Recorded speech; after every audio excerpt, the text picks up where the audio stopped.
even shall take the hold of the skirt of him that is a Jew. Now the skirt is actually tzitzits, right? So 10 men out of every nation. There's 70 nations, you know, biblically. So 10 times 70 is how many? 700, right? So you better have some long tzitzits if you're wearing tzitzits. More than 2 decades ago, Jack Saunders began to question the core doctrinal teachings of Christianity. But as this ordained Baptist minister came to embrace the truth of the Torah and Jewish teachings, he elected not to become Jewish, but to embrace a Noahide lifestyle, adhering to the 7 commandments Judaism says are incumbent upon all of humanity. So you got a prohibition against idolatry, you have a prohibition against blaspheming the name. Those are in the relationship to God himself. And then you can go with priorities. Prohibition against murder. There's a prohibition against theft, prohibition against sexual sins, and a prohibition against eating the limb of living animal, which is really an interesting one. And of course, eventually, it's really a negative that becomes a positive, and it's actually establishing courts of justice. What Saunders now refers to as his transformation didn't go over too well with members of his small church, located in the heart of the Bible Belt, near the Georgia-Tennessee border.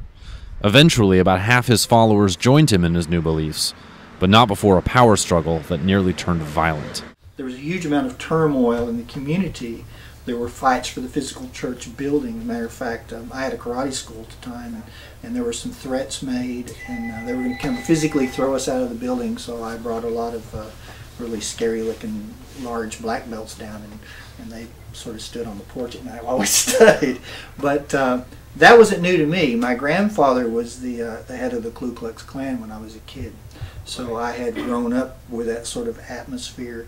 You know, they're going to come down and shut us down, going to take over the church. You know, it's getting sort of rough. We had to take out a thing that a contract or something there to show that nobody can't come in and get the church from us.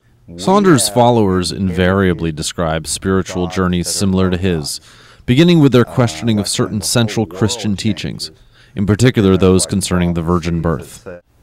Things started changing in that I started questioning all of the things that I had been taught about religion and about the virgin birth, because it had never made sense to me.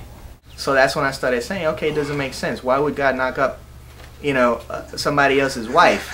You know, it's like right against his own teaching, you know, and things like that. So I was being as practical as I could about it. Today, Saunders presides over a small community of about 30 members that meets here once a week at Fraser's Chapel B'nai Noah Study Center, located on a quiet stretch of country road across the street from a more typical Christian chapel.